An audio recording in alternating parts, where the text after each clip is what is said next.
Доброе утро. Марина, у ребенка 2,5 года, инсулин 0,5 и С-пептид 227. Глюкоза нормальная, натощак с нагрузкой. Куда копать дальше? Белок, кстати, тоже низкий. Но, не знаю, Ольга, вы досмотрели лекции, вот особенно последние. Последняя лекция, я там говорю, с чем это связано. Это связано с дефицитом белка, зачастую с дефицитом цинка, с вирусной нагрузкой. Вот вам нужно просто как минимум поднимать белок ребенку, посмотреть, например, в моче уровень цинка, ну и заодно, например, там, других минералов. И если там дефицит, или подавать в профилактической дозировке, или если дефицит, то восполняющий. То есть в этом смысл.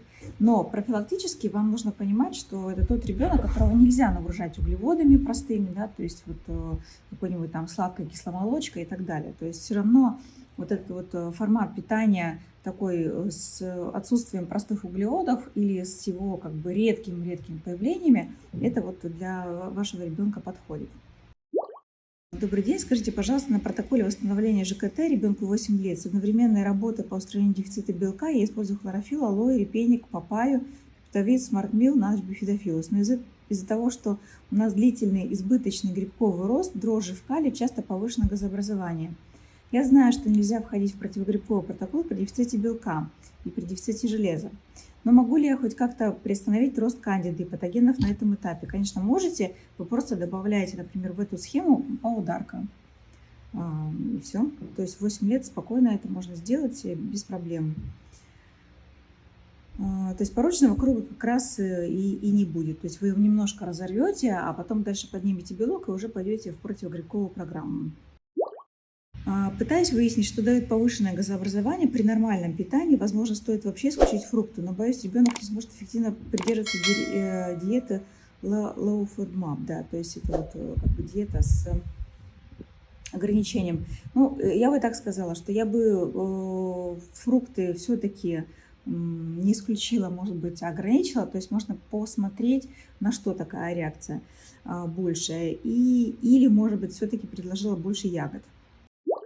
Может ли АГХ-ферменты выступать противопленочным препаратом на противогрибковом протоколе? Нет, Юлия, не может, потому что там в составе только фермента, он больше спазмолитический и противовоспалительный комплекс травяной, чем ферментативный. То есть для антипленочного эффекта можно брать протеазу плюс, это в линейке Nature Sunshine, или энзимы для энзимотерапии, ну, то есть вот такого рода там на iHerb. Ну, 8 лет можно спокойно. Может ли короткий приступ кашля без каких-либо причин в ночное время свидетельствовать о паразитарной инвазии? Слушайте, ну, может быть, ребенок просто подавился слюной во сне. Если это однократно, то как бы не нужно думать об этом. Добрый день. У дочери 6,5 лет, заикание и тики глазками, отводит в сторону при волнении. Скажите, пожалуйста, на что обратить внимание, как действовать, что подавать? Ну, подавать вам нужно просто по анкете понять, есть ли у ребенка дефициты, то есть особенно витаминовой группы В, есть ли у ребенка какая-то сейчас стрессовая ситуация, 6,5 лет вполне может быть. Дальше нужно промониторить ребенка на тему нейровоспаления, потому что это вся симптоматика напряжения функции нервной системы. Обязательно заглянуть в психосоматическое звено, потому что в 6,5 лет обычно дети, конечно, уже не в полной мере, не на 100% зеркалят маму и берут на себя мамины переживания и тревоги. Там уже присутствует и их социальный компонент, то есть это то, что касается их общения с подругами, может быть, с братьями, сестрами какие-то есть напряжения, может быть, ребенок у бабушки или у дедушки там отдыхает, скучает, плохо себя чувствует. Вот я не знаю вашей ситуации, как давно появилось заикание и так далее. То есть это как бы очень частый случай. Здравствуйте, у девочки 1,5 года очень медленно растут волосы, их мало и они тонкие, у нее низкий ферритин. Помимо этого, в чем еще может быть причина? Ну, Екатерина, пересмотрите первую лекцию